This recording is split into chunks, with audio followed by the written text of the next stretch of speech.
اللہ رب العالمین والصلاة والسلام علی حبیبہ محمد وآلہ وصحبہ اجمعین۔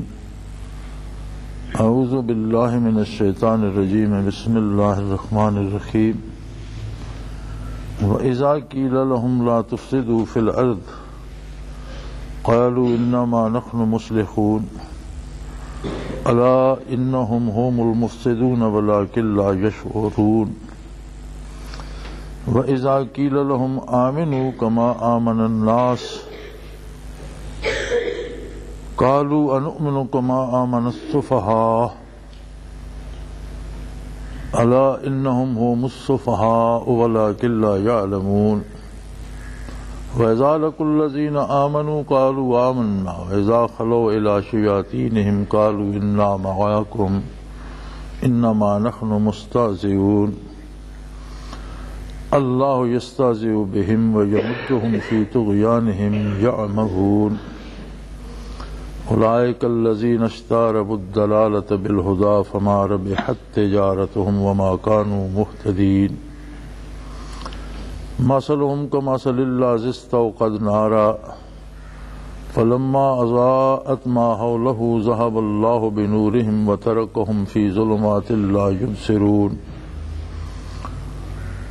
صُمٌّ بُكْمٌ عُمْيٌ فَهُمْ لَا يَرْجِعُونَ أَوْ كَصَيِّبٍ مِّنَ السَّمَاءِ فِيهِ ظُلُمَاتٌ وَرَعْدٌ وَبَرْقٌ يَجْعَلُونَ أَصَابِعَهُمْ فِي آذَانِهِمْ مِنَ الصَّوَاعِقِ حَذَرَ الْمَوْتِ وَاللَّهُ مُحِيطٌ بِالْكَافِرِينَ يَكَادُ الْبَرْقُ يَخْطَفُ أَبْصَارَهُمْ كُلَّمَا أَضَاءَ لَهُم مَشَوْا فِيهِ وَإِذَا أَظْلَمَ عَلَيْهِمْ قَامُوا وَلَوْ شَاءَ اللَّهُ لَذَهَبَ بِسَمْعِهِمْ وَأَبْصَارِهِمْ إِنَّ اللَّهَ عَلَى كُلِّ شَيْءٍ قَدِيرٌ اللهم سبحانك لا علم لنا إلا ما علمتنا إنك أنت العليم الحكيم مولاي صل وسلم دائما أبدا على حبيبك من زانت به الأسر۔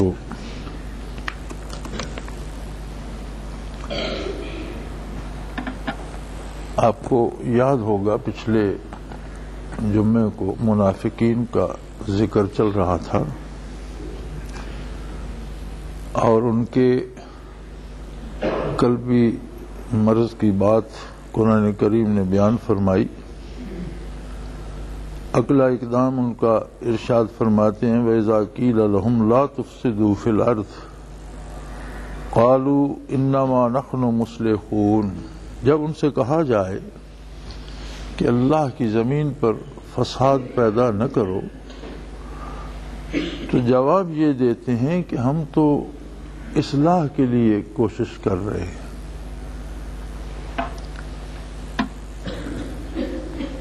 جو شخص اپنے طریقے سے یا اپنے خیال کے مطابق اپنی رائے سے اصلاح کرنا چاہتا ہے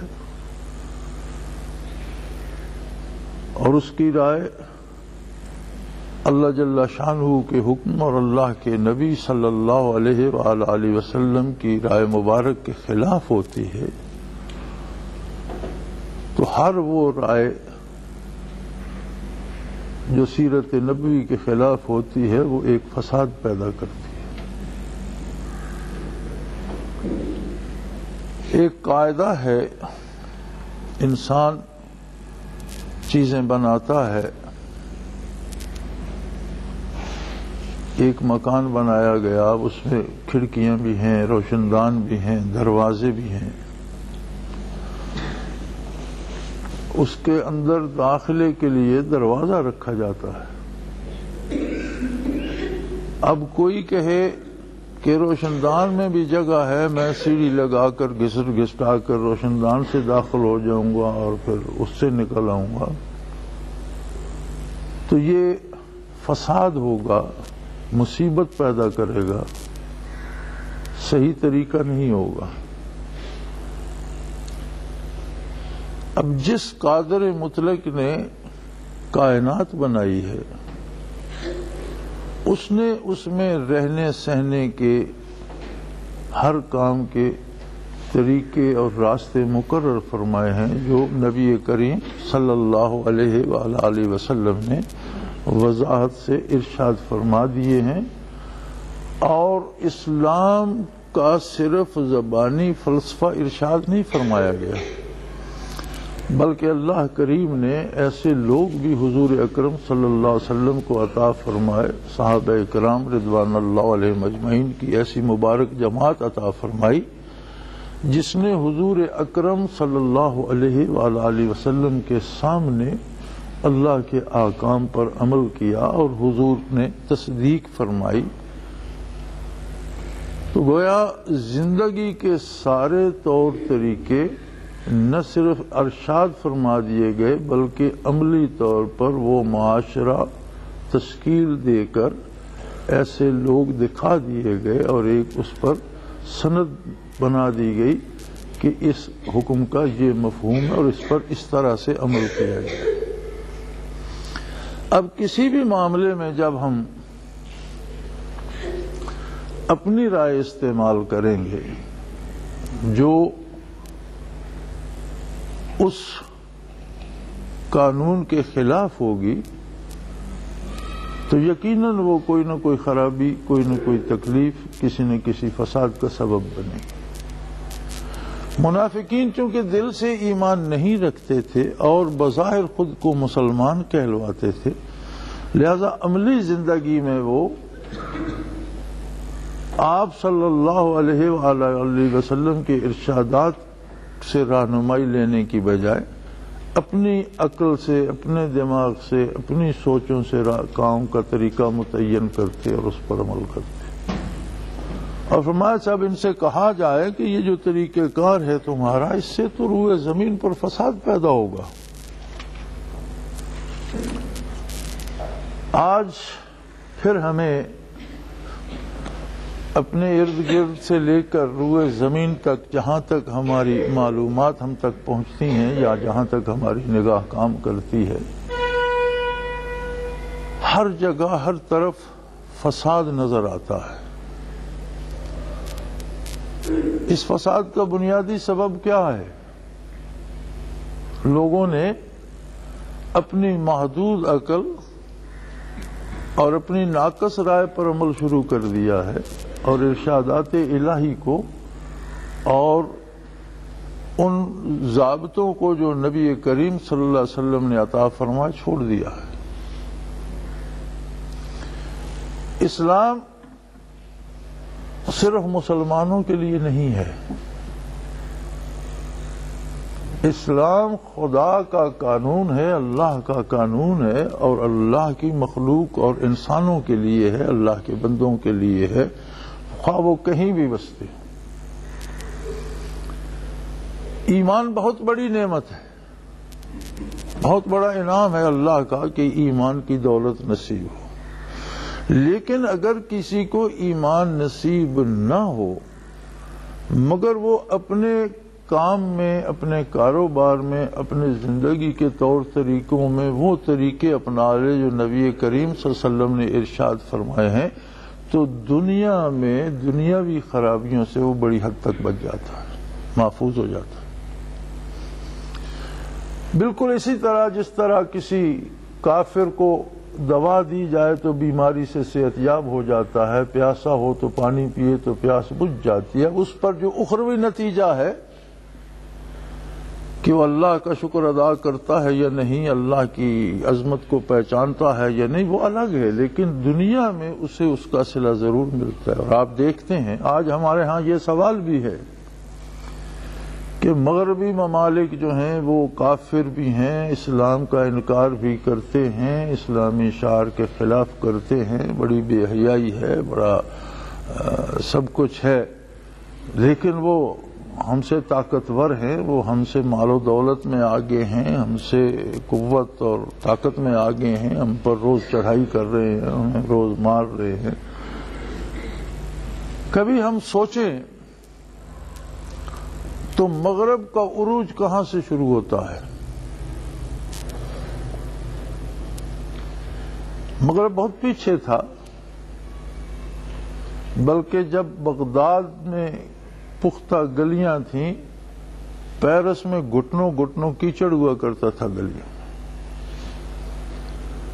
اور جب مسلمان دنیا کو تہذیب آشنا کر رہے تھے، مغرب تاریکی میں، جہالت کی تاریکی میں ڈوبا ہوا تھا اور وحشیانہ زندگی بسر کرتا تھا، بلکہ کی وائلڈ ویسٹ کہا جاتا تھا، یعنی 2 دفعہ وائلڈ، وحشی مغرب۔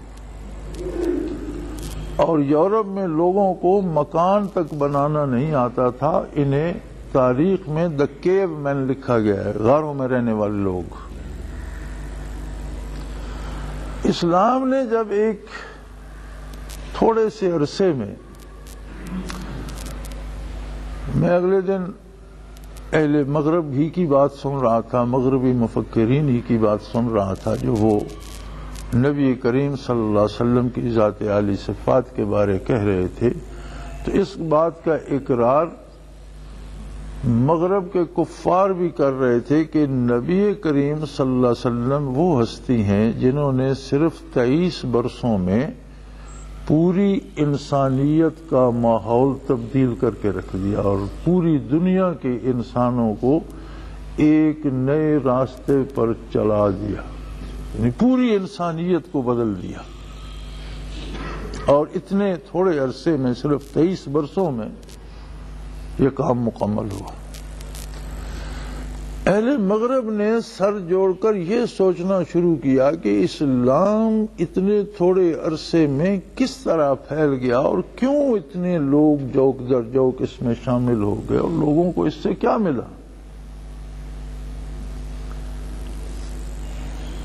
وہ ایمان تو نہ لائے اور انہیں ایمان تو نصیب نہ ہوا، بعض خوش نصیبوں کو جنہیں نصیب ہوا جن اکثریت کو نہ ہوا، لیکن انہوں نے وہ چیزیں تلاش کی کہ مسلمان جب بات کرتے تھے تو وہ بات پکی ہوتی تھی، اس پر 2 رائے نہیں ہوتی تھی، کسی کو یہ شبہ نہیں ہوتا تھا کہ مسلمان نے بات کی ہے شاید غلط کہہ گیا۔ جب چیز بیچتے اور خریدتے تھے تو ناپ تول بھی پورا ہوتا تھا اور اس کی کوالٹی بھی جیسی وہ بتاتے تھے ویسی ہوتی تھی۔ اس طرح کے کردار میں جو چیزیں تھیں، اب جہاں مسلمان جاتے وہاں کی انسانیت ظلم سے پسی ہوئی ہوتی، طاقتور کا اپنا قانون ہوتا اور کمزور کو سارے دکھ برداشت کرنا پڑتے تھے، لیکن جب انہیں برابری کی سطح پر اسلام حقوق دیتا، ان کا تحفظ کرتا اور یہ تقاضا بھی نہ کرتا کہ تم مسلمان ہو جاؤ، نہیں، انسانی حقوق تمام انسانوں کے لیے ہے، زندہ رہنے کا سب کو حق ہے، وہ کلمہ پڑھتے ہیں یا نہیں، ان سب کی اولادوں کو تعلیم حاصل کرنے کا حق ہے، علاج معالجے کا حق سب کو ہے، روزگار کے حقوق اور روزی کے وسائل سب کا حق ہے۔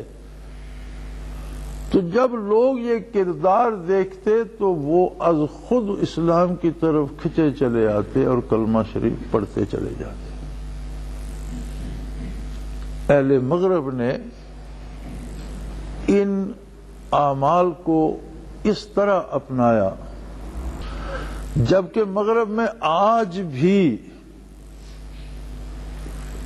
ہم سے ہزاروں گنا بہتر انصاف کرتی ہیں عدالتیں، گو وہ اپنے قاعدے سے کرتی ہیں لیکن انہیں کوئی سفارش یا کوئی رشوت متاثر نہیں کرتی۔ یہ بات انہوں نے کہاں سے لی؟ اسوہ حسنہ سے۔ یورپ میں آپ ایک چیز خریدتے ہیں، چیزیں دکانوں پہ لگی ہوتی ہیں شو کیسز میں دکھانے کے لیے، آپ کو ایک چیز پسند آئی، آپ نے کہا جی مجھے یہ چاہیے، وہ کہتے ہیں جی اس کا ہم پیک آپ کو دیتے ہیں، بند پڑی ہے، وہ دیتے ہیں، یہ دکھانے کے لیے رکھا ہے نمونہ، وہ آپ کو ایک لفافہ تھما دیتے ہیں۔ آپ نے ایک سویٹر خریدا، ایک کوٹ خریدا، گھر جا کر کھولا تو اس میں کوئی نقص نکل آیا، کوئی بٹن ٹوٹا ہوا ہے یا کہیں سے پھٹا ہوا ہے یا کوئی پیکنگ میں اس میں کوئی نقص آ گیا، تو آپ ایک ٹیلی فون کرتے ہیں دکان پر، یہ میرے پاس آپ کی رسید کا یہ نمبر ہے، میں نے وہاں آپ سے کوٹ خریدا یا سویٹر خریدا اور گھر آ کے آپ نے مجھے پیک دے دیا، گھر آ کے کھولا اس میں یہ خرابی ہے۔ اب یہ دکاندار کی ذمہ داری ہے کہ وہ دوسرا اور صحیح دے، اپنا آدمی بھیجے اور آپ کے گھر سے جو خراب ہے وہ اٹھا لے اور صحیح والا دے جائے۔ ہمارے ہاں آپ دکان سے خرید کر نکلے، باہر آ کے دیکھا یہ چیز تو اب آپ وہ کہتے ہیں آپ ہمارے ہاں کب آئے تھے؟ میں تو آپ کو نہیں پہچانتا۔ رسید پر لکھا ہوا ہوتا ہے خریدا ہوا مال واپس نہ ہوگا، خواہ جو کچھ آپ خرید چکے ہیں۔ ہم نے لکھ کر رکھا ہوا ہوتا ہے رسیدوں پر، جو رسید دکاندار دیتا ہے وہ کہتا ہے رسید دیکھ لو بھائی، خریدے ہوا مال آپ نے خرید لیا، بس ٹھیک ہے۔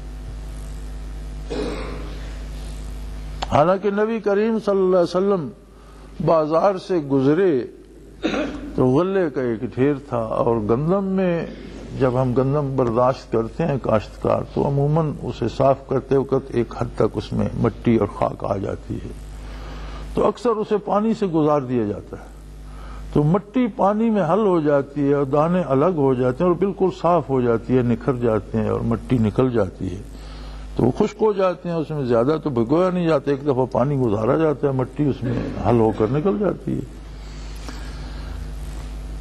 تو بازار میں گندم کا ڈھیر لگا ہوا تھا جو پانی سے ایک دفعہ گزاری گئی تھی، تو نبی کریم صلی اللہ علیہ وسلم نے گزرتے ہوئے دست مبارک اس کے اندر ڈالا، اور اندر ایک حد تک تراوت موجود تھی، اوپر سارے دانے خشک تھے لیکن اندر تھوڑی سی تراوت۔ آپ صلی اللہ علیہ وسلم نے دکاندار سے فرمایا کہ گاہک کو بتانا کہ ہاتھ ڈال کر دیکھ لے اندر ذرا نمی اس میں موجود ہے، یہ نہ ہو کہ باہر کے خشک دانے دیکھ کر جائے اور گھر جا کر دیکھے تو آدھے اس میں گیلے بھی ہیں اور آدھے خشک ہیں، ایسا نہیں ہونا چاہیے۔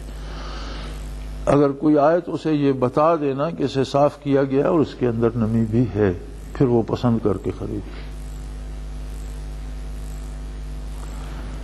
ہٹلر نے جب پوری دنیا کو تہ و بالا کر کے رکھ دیا اور انگریزوں کو اس نے اس قدر مارا کہ شاید ہی لندن کا کوئی مکان ثابت رہا ہو، لندن کی پوری آبادی جو زیر زمین ریلوے بنا ہوا ہے لندن میں، اس میں پناہ گزین ہو گئی تھی، زیر زمین چلی گئی تھی، اور غالباً ہزار جہازوں کا فلیٹ آتا تھا جو شہر پہ بمباری کرتا تھا۔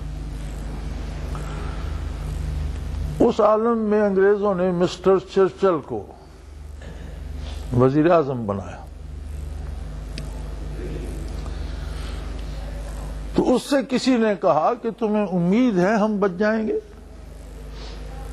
تم جو اس حال میں وزارت عظمیٰ سنبھال رہے ہو یہ تو کوئی بچنے کی امید نہیں۔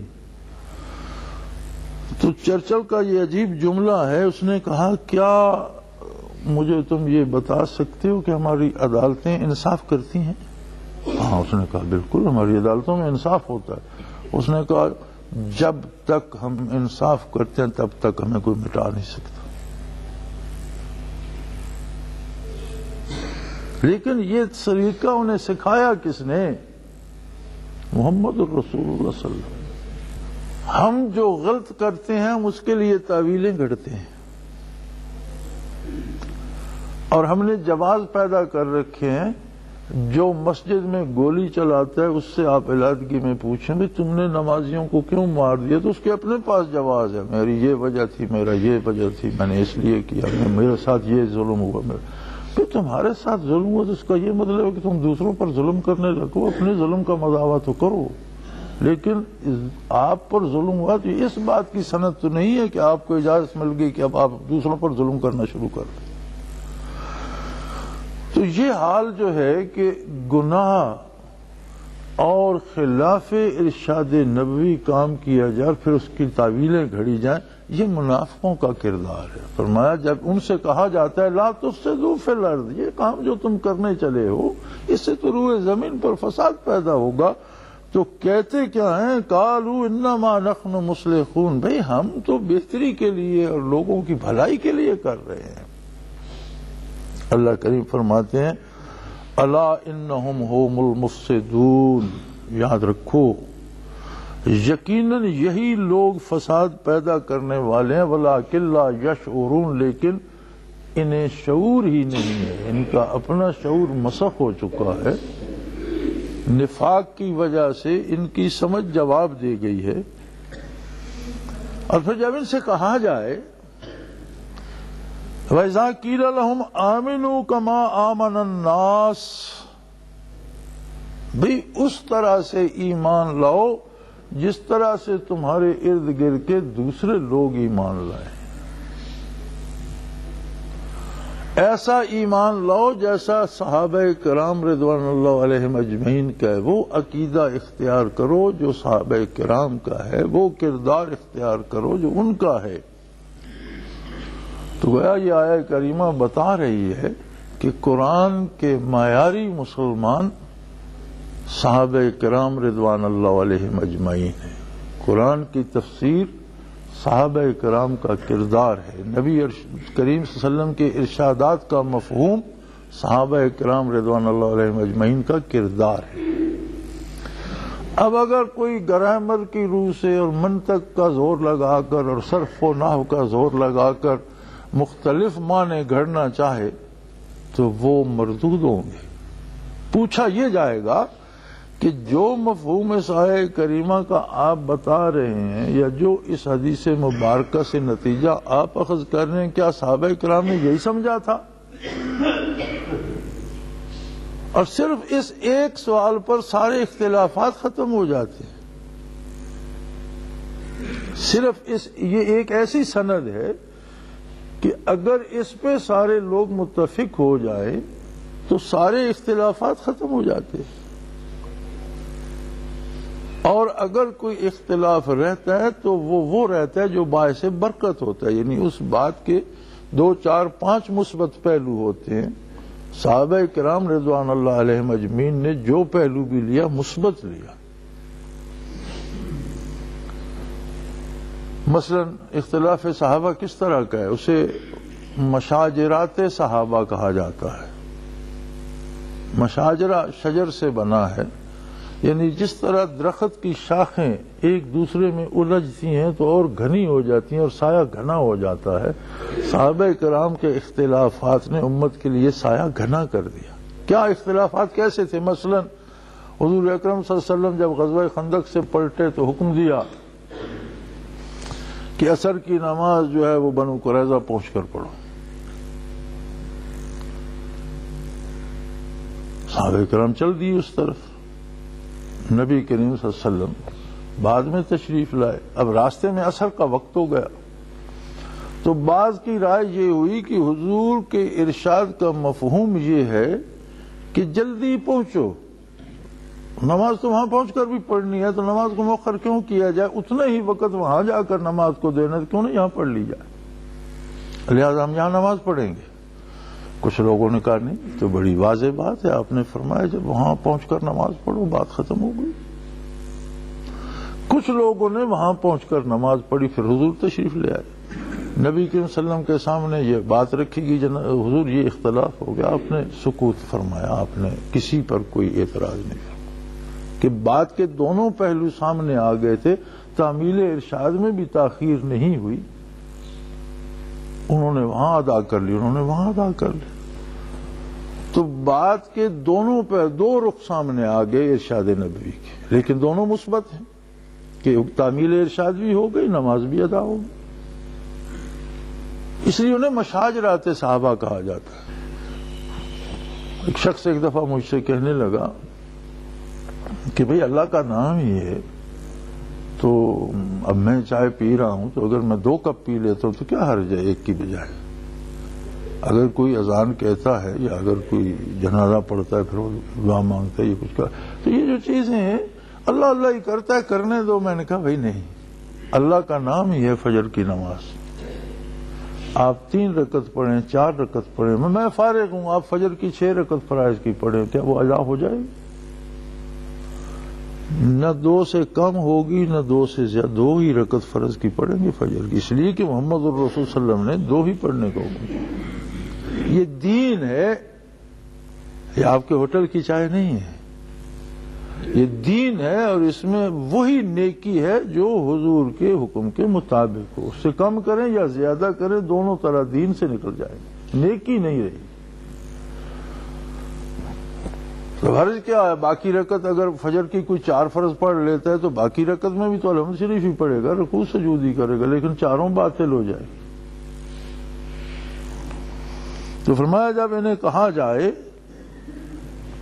کہ بھی دوسرے لوگوں کی طرح جو تمہارے ساتھ صحابہ کرام ہیں ان کی طرح ایمان لاؤ، تو کہتے ہیں یہ تو بے وقوف لوگ ہیں، انہیں جو کہا جائے اسی پہ ہم عقل مند دانا لوگ ہیں، ہم بات کو پرکھتے ہیں، سوچتے سمجھتے ہیں۔ قالوا ونؤمن كما آمن السفهاء، ان پاگلوں نے بے وقوفوں نے جس طرح مان رکھا ہے ہم اسی طرح مان لیں۔ فرمایا الا انہم هم السفهاء، یاد رکھو جس کا عقیدہ جس کا عمل صحابہ کرام کے عمل و عقیدہ کے خلاف ہے وہ خود بے وقوف ہے۔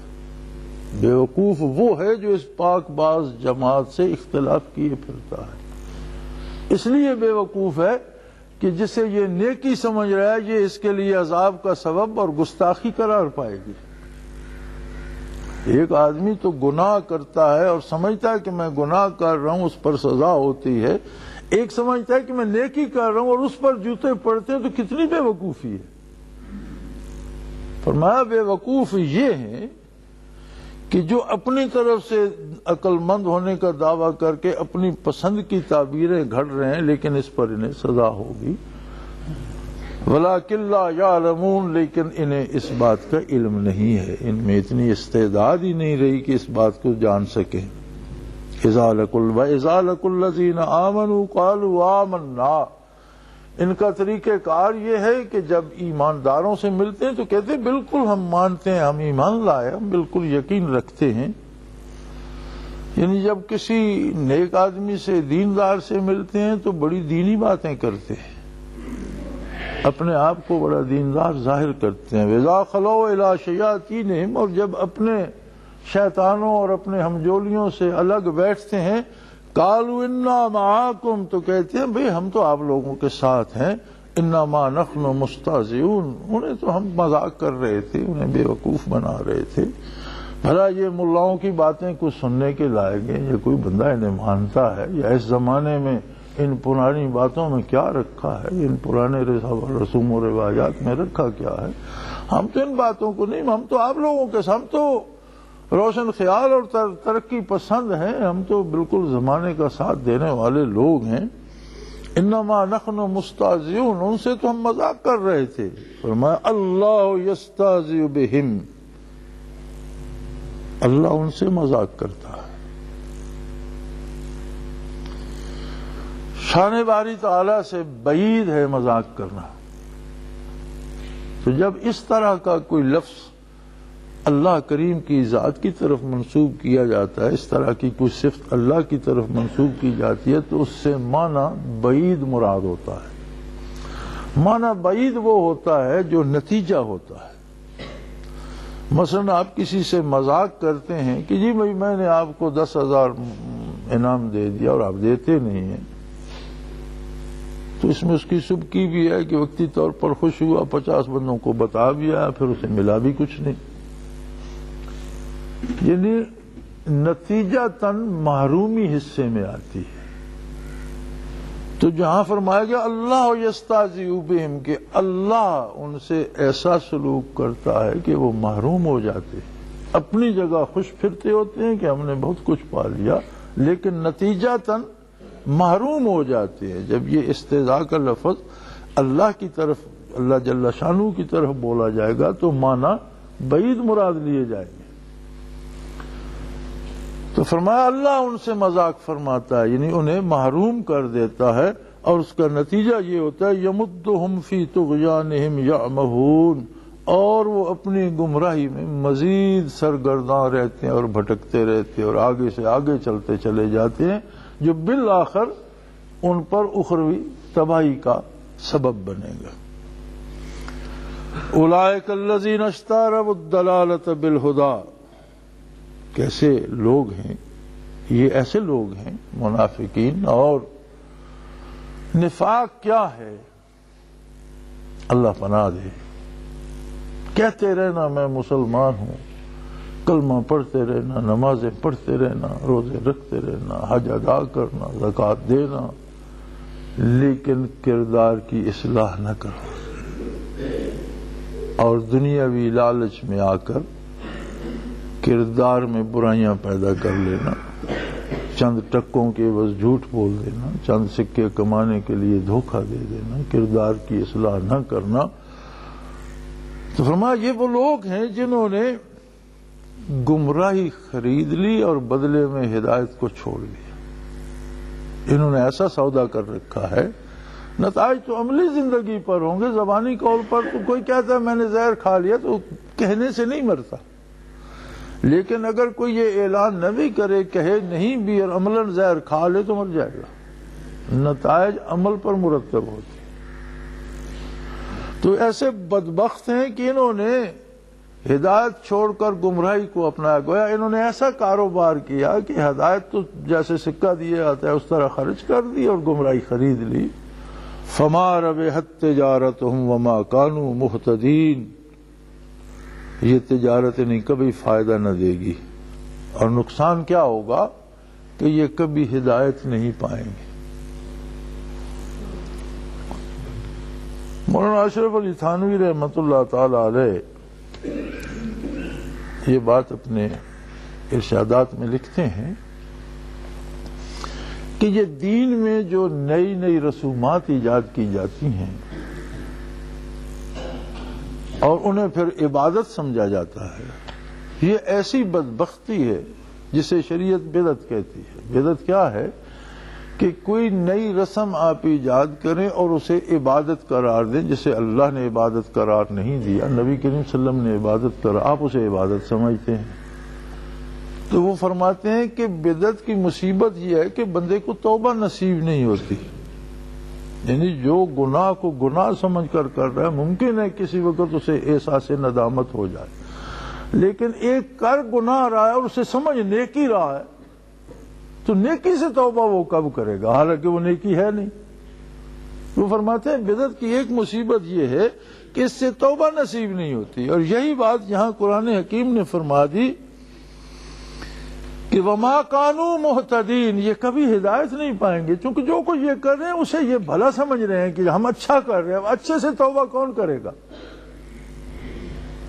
جو سمجھتا ہے کہ مجھ سے غلطی ہو رہی ہے، برائی ہو رہی ہے، وہ تو توبہ کرے. کبھی اسے احساس ہو سکتا ہے کہ میں اب نہ کروں، لیکن جو کچھ کرتا ہے اسے وہ اچھا اور بھلا اور نیکی بھی سمجھتا ہے تو نیکی سے توبہ کون کرے گا؟ فرمایا فما ربحت تجارتہم، ان کی یہ تجارت انہیں فائدہ نہیں دے گی اور سب سے بڑا نقصان یہ ہوگا کہ انہیں کبھی ہدایت نصیب نہیں ہوگی.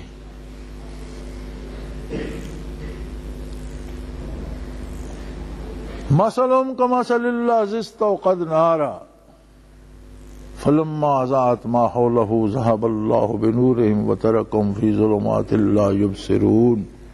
ان کی مثال تو ایسی ہے جیسے کسی شخص نے آگ جلائی ہو، رات کی تاریکی میں روشنی حاصل کرنے کے لیے اس نے آگ جلا دی ہو، اور جب وہ خوب روشن ہو جائے اور اس کا ارد گرد اس آگ نے روشن کر دیا اور ماحول نظر آنے لگا، اونچی نیچی جگہ دکھائی دینے لگی، گھاس جھاڑی نظر آنے لگی، کہاں پتھر پڑا ہے کہاں صاف جگہ ہے دکھائی دینے لگا.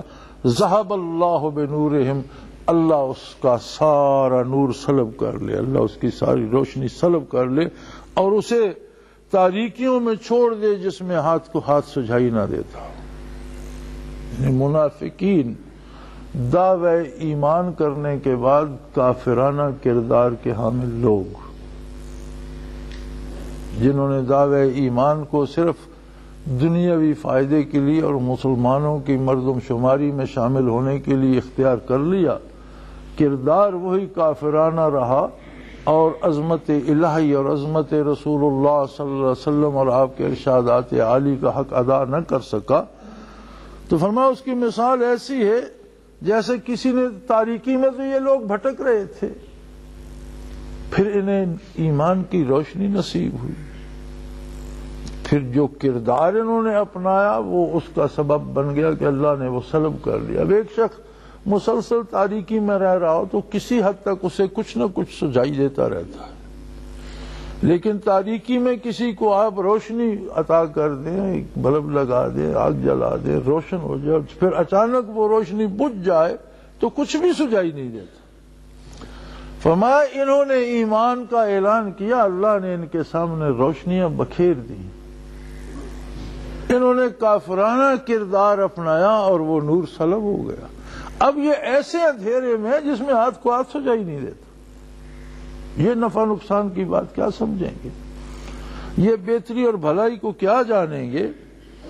ان کا حال تو یہ ہو گیا جیسے سم بکم عمی فہم لا یرجعون، جیسے ان کی زبان قوت گویائی کھو چکی ہو، گنگے ہو چکے ہوں، آنکھیں دید سے محروم ہو چکی ہوں، اور کان سماعت سے محروم ہو، یہ تو گنگے بہرے اندھے ہو چکے ہیں۔ اور سب سے بڑی مصیبت یہ ہے کہ فہم لا یرجعون، یہ واپس بھی نہیں آئیں گے، یہ استعداد بھی کھو چکے۔ یعنی رسومات کو نیکی سمجھنا یا اپنے عقل سے اٹکل پچو سے کام بنا کر اسے عبادت قرار دینے والے کو واپسی کا راستہ بھی بھول جاتا ہے۔ او کصیب من السماء، یا ان کی مثال ایسی ہے جیسے آسمان برس پڑا ہو، موسلا دھار بارش ہو رہی ہو، فی ظلمات ورعد وبرق، اس نے ہر طرف تاریکی پھیلا دی، کچھ نظر نہ آتا ہو، اور اس میں بجلی کی گرج بھی ہو، چمک بھی ہو۔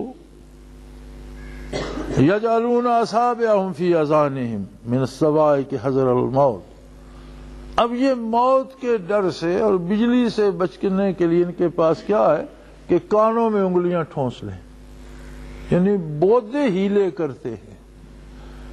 اب اگر کسی پر بجلی ہی گرتی ہے تو اس نے کانوں میں انگلیاں دے رکھی ہیں تو بھی تباہ کر دے گی، نہ دے رکھی ہیں تو یہ کوئی بچنے کا سبب تو نہیں ہے۔ اسی طرح فرمایا کہ جس طرح کوئی بارش میں گر جائے جس میں بجلی کی گرج بھی ہو، چمک بھی ہو، ہر طرف کچھ سجھائی نہ دیتا ہو، تو یہ بچنے کے لیے کیا کر رہے ہیں؟ یہ اللہ کی پناہ میں نہیں آتے۔ اسلام جو اللہ نے ایک کلا بنا دیا اس کے اندر داخل نہیں ہوتے، سنت نبوی جو حفاظت کا سبب ہے اسے نہیں اپناتے، اپنا اٹکل پچو لگاتے ہیں کہ چلو بجلی کڑک رہی ہے کانوں میں انگلی دے لو۔ بھئی کانوں میں انگلی دینا تجھے کیا تحفظ عطا کرے گا؟ یعنی بودی تدبیریں کرتے ہیں کہ شاید اس طرح ہم موت سے بچ جائیں گے۔ کلما اضاء لهم مشوا فیہ، جب بجلی چمکتی ہے تو روشنی ہوتی ہے، 2-4 قدم چل لیتے ہیں۔ وَإِذَا أَظْلَمَ عَلَيْهِمْ قَامُوا، لیکن جب پھر تاریکی چھا جاتی ہے تو کھڑے ہو جاتے ہیں۔ یعنی کبھی جب اللہ کے بندوں سے دوسرے صحابہ کرام سے کوئی بات سنتے ہیں تو سمجھتے ہیں کہ ہمیں ایسا کرنا چاہیے، تھوڑی سی چمک تھوڑی سی روشنی نظر آتی ہے، لیکن پھر جب اپنے ضمیر پہ جاتے ہیں پھر وہ اپنی بات، اپنے دوستوں کی بات، اپنی سوسائٹی اور اپنے ایک جو ان کا گٹھ جوڑ ہے اس کی بات نظر آتی ہے تو پھر اس روشنی پر چلنے سے رک جاتے ہیں۔ اگر اللہ چاہتا تو ان کی قوت سنوائی بھی سلب کر لیتا، ان کی قوت بینائی بھی سلب کر لیتا، اس لیے کہ اللہ ہر چیز پہ قادر ہے۔ جب تم اپنی قوت سماعت اور اپنی بصارت کی بھی توہین کر رہے، جب روشنی نظر آتی ہے تو اس روشنی سے چمٹ کیوں نہیں جاتے ہو؟ پھر اسے چھوڑتے کیوں؟ جب حق بات سنتے ہو تو اس حق بات کو اختیار کیوں نہیں کر لیتے، اسے چھوڑ کیوں دیتے ہو؟ فرمایا ایسے لوگوں کو ہونا تو یہ چاہیے کہ ایسے گستاخ سے قوت گویائی اور قوت بصارت اور اس کی سماعت سلب کر لی جائے، اس لیے کہ اللہ ہر چیز پر قادر ہے، وہ جو چاہے کر سکتا ہے، لیکن وہ پھر وقت عطا کرتا ہے، فرصت عطا کرتا ہے، مہلت عطا کرتا ہے، اپنے احکام، اپنے ارشادات اور اپنے نبی صلی اللہ علیہ وسلم کے ارشادات کو پہنچانے کا اہتمام فرماتا ہے۔ ایسے لوگ پیدا کرتا رہتا ہے جو سیدھی کھری سچی بات کہتے رہتے ہیں، پہنچاتے رہتے ہیں، بند نہیں کرتا لوگوں پر، یہ اس کا احسان ہے۔ فائدہ کس کو ہوگا؟ فائدہ وہی پائے گا جو خلوص نیت سے حق کو قبول کرے گا اور اپنے کردار کو اس میں ڈھالنے کی اپنی پوری کوشش کرے گا۔ جو کمی رہ جاتی ہے بشری کمزوریوں کے سبب، اسے معاف کرنا اس رحیم و کریم کا کام ہے۔ لیکن مقدور بھر جتنا وہ کر سکتا ہے اتنی کوشش تو وہ کرے اس پر قائم رہنے کی اور اس پر عمل کرنے کی. اب اس میں اگر کمی رہ گئی تو وہ اس کی رحمت بہت وسیع ہے. لیکن اگر کوئی شخص سرے سے کوشش ہی نہیں کرتا اور احکام کی توجیہات از خود اپنی طرف سے گھڑتا رہتا ہے، اس کا انجام وہی ہوتا ہے جو ایسے لوگوں کا ہونا چاہیے. اللہ کریم ہمیں نفاق جیسی بڑی مصیبت سے اپنی پناہ میں رکھے. ایک ہوتا ہے کہ عقیدتاً منافق ہو جانا یا کافر ہو جانا، اللہ اس سے بھی پناہ میں رکھے. ایک مصیبت یہ بھی ہے کہ آدمی سمجھتے ہیں میرا عقیدہ تو ٹھیک ہے تو عمل کا کیا خیر ہے، جب میں مسلمان ہوں تو بخشا جاؤں گا. میرے بھائی، کلمہ وہی مقبول ہوگا جو عمل میں تبدیلی کرنے کا سبب بنے. ایک شخص کہتا ہے میں نے کھانا کھا لیا اور کھاتا نہیں ہے تو کیا وہ بھوکا نہیں مرے گا؟ یہی عالم کلمے کا ہے کہ ہم نے کلمہ پڑھ لیا، اب اس پر عمل نہیں کرتے. کلمے نے جو ذمہ داریاں ہم پر لاد دی ہیں ان کو پورا نہیں کرتے. کلمہ طیبہ نے ہمارے لیے جو حدود و قیود مقرر کر دی ہیں ان کے اندر ہم نہیں رہتے، تو اللہ پناہ دے کہ پھر نتیجہ تو خراب ظاہر ہوگا. اپنی بھرپور صحیح کرنی چاہیے. عقائد و نظریات وہ ہوں جو رسول اللہ صلی اللہ علیہ وسلم نے تعلیم فرمایا اور جو صحابہ کرام نے سمجھے اور ان پر عمل کیا. کردار وہ ہو جو اللہ کے حبیب صلی اللہ علیہ وسلم نے سمجھایا اور حضور کے سامنے صحابہ نے اس پر عمل کر کے دکھایا. پھر بشری کمزوریوں کی وجہ سے اس میں کوئی کمی رہ جائے تو اللہ کی رحمت بہت وسیع ہے. لیکن صرف نظر کر لینا اور توجہ ہی نہ کرنا اور پرواہ ہی نہ کرنا، اللہ ایسے حال سے اپنی حفاظت میں رکھے. وآخر دعوانا الحمدللہ رب العالمین.